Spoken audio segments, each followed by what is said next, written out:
Ayan, kain na po tayo. Sarap na rin. Oo, unang subo para sa inyo.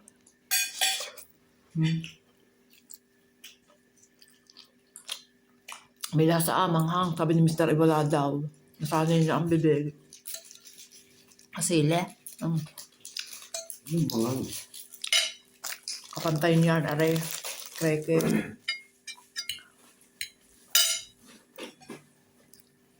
Kaki, prutas. Hindi kumain si Mr. Kaunti. Isang tampak naman ang pruta. Pakita ko sa inyo. Kutsilyo ko kanina. Ay, na kanya kakainin. 2 kakay, 2 banana. Hindi pa naman nabusog. Gabi na. O, 7 na ng hapon. Ang gabi. Kami nakakain na, wala pang aking anak.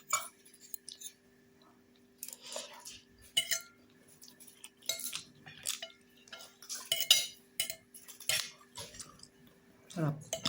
Parang mangga. Ingaw pa ingaw. Santol pala para santol. 1 euro yan, 2.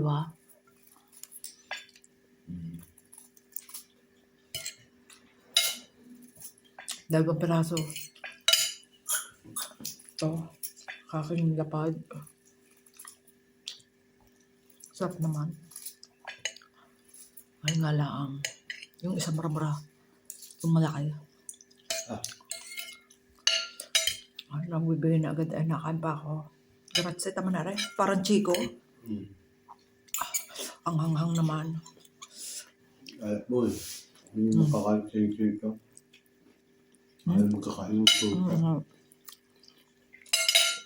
Ang aking anak ay ayaw magkakain ng prutas. Kailangan ko ng mangga. Ako na rin ako mapagbalik. Ng mangga ba? Ilagay ko sa kanya kalahati. Kaya ang batang ngayon, tamad kumain ng prutas. Yun na. Nakain naman dati Tulong na asip ko. Ito lang, basta Nakain. dry na mamaya. Bago may tubig pa naman daw, mapainit na laang.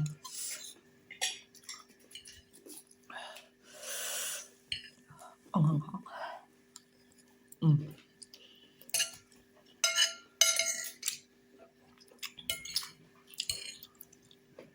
Ang tawag sa inyo na rin, sa Batangas?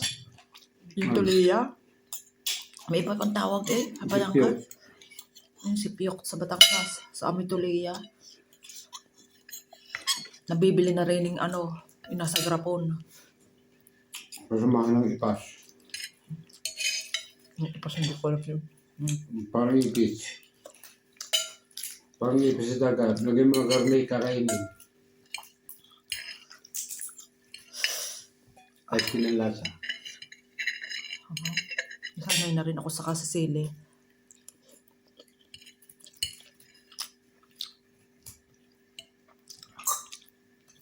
Pagka narampas na kakainin. Bubulos pa. Gabi na. Hanghang. Sabi na, hindi naman hindi ka ganang ng rin sili pula. Hindi ka nga pala kumain kundi. Kumain. 2 sandok. Like man laang. Naku. Tulunas po ko Ito pa? Tama na. Ang aking kakara, hindi ko na nakain.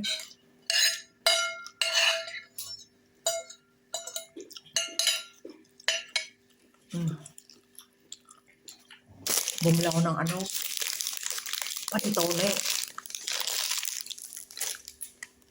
1 euro. Maliliit.